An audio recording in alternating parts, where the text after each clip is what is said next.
ایسے موقعوں پر میرا جی چاہتا ہے کہ فوراً کہوں کہ اگر آپ کو ضرورت نہیں تو ہمیں اس رقم کی شدید ضرورت ہے، ہمارے تو پورے بجٹ کا ستیہ ناش ہو گیا ہے، آپ واپس کر دیں۔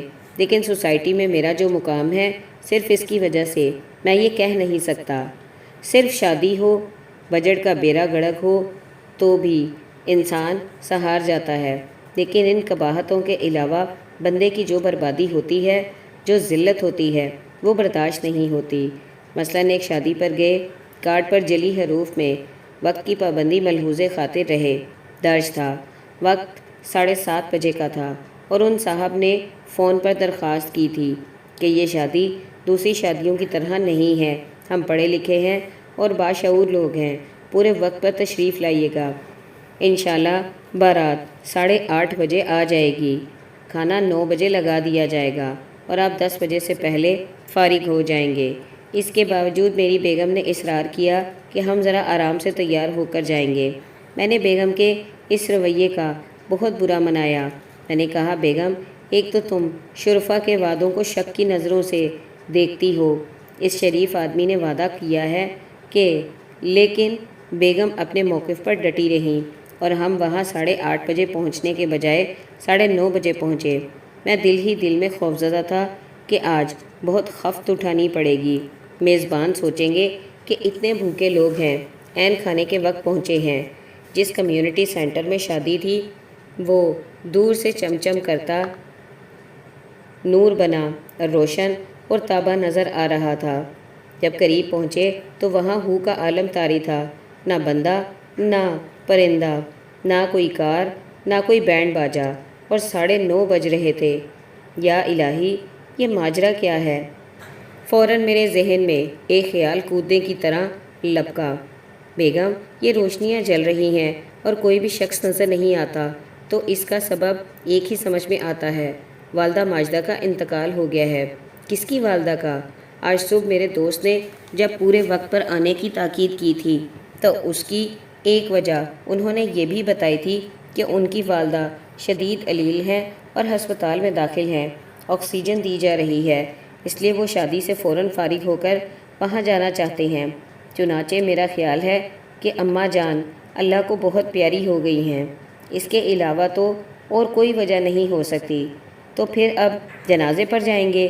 تو اور کیا، یہ تو نہیں ہو سکتا کہ ان کی شادیوں کے موقع پر فوراً پہنچ گئے اور مرگ کے موقع پر رفو چکر ہو جائیں۔ لیکن ہم نے جو لباس پہن رکھا ہے، اس زرق برق لباس اور سوٹ وغیرہ میں تو اچھا نہیں لگتا کہ جنازے پر جائیں۔ گھر واپس چلتے ہیں، کپڑے بدل کر پہنچ جائیں گے۔